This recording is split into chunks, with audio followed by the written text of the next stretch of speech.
Hey guys, Strawman here, back with another video. At the moment, I do not have much access to new and exciting straws because of the coronavirus outbreak, and I'm sure plenty of my viewers are also having problems relating to this outbreak. I've decided to create a mini-series about the environmental impact of straws, and more specifically, whether paper or plastic straws are better for the environment.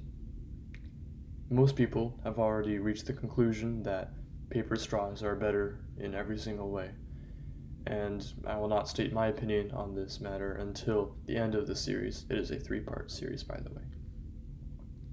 So for today's episode of Sundays with Strawman, I'll be looking at the statistics. Sorry, I'm very excited about this topic.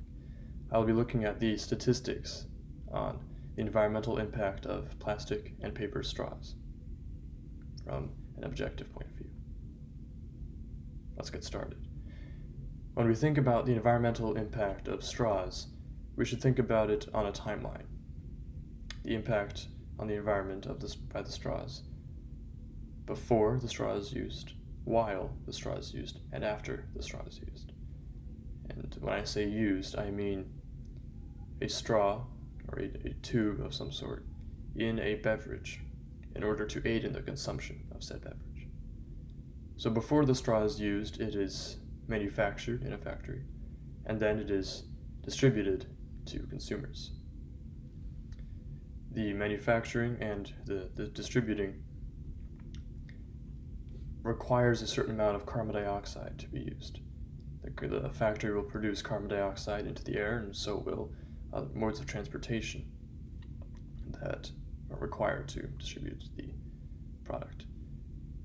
If you look at plastic straws, about 1.46 grams of carbon dioxide per straw are required to manufacture and distribute the straw, all before it is used by a consumer. For a paper straw, this number is about 1.38 grams of carbon dioxide. Now we must also look at the percentage of this carbon dioxide that is dominant. For a plastic straw, the majority of it is the material, the plastic. That's where the majority of the carbon dioxide is needed to create the straw for manufacturing. However, for paper straws, the majority is in transportation, trucks and boats and ships and other modes of transportation in order to deliver the straw from factories to consumers. That is what costs the majority of carbon dioxide. Now, while a straw is being used, there isn't any impact on the environment, because that is just when the straw is being in a beverage and being consumed, or aiding in the consumption of a beverage by a consumer. However, after the straw is used, that is when there is continued impact on the environment if the straw is washed and reused, or if the straw is simply thrown out. If it is reused, then there isn't any immediate impact. If it is thrown out, then there can be impact on the environment. And I will be discussing the ways people use straws in the next part in this series. I'm trying to keep my videos shorter. I think 5 minutes is the absolute max I would like them to be, and this video is already approaching about 4 minutes long. So I'm going to cut it off here.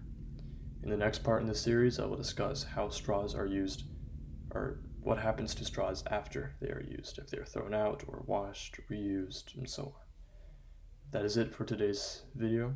As you can see, I am completely enthralled by this topic. Be sure to hit the bell, like, share the video, comment below what I should review or discuss in a later video.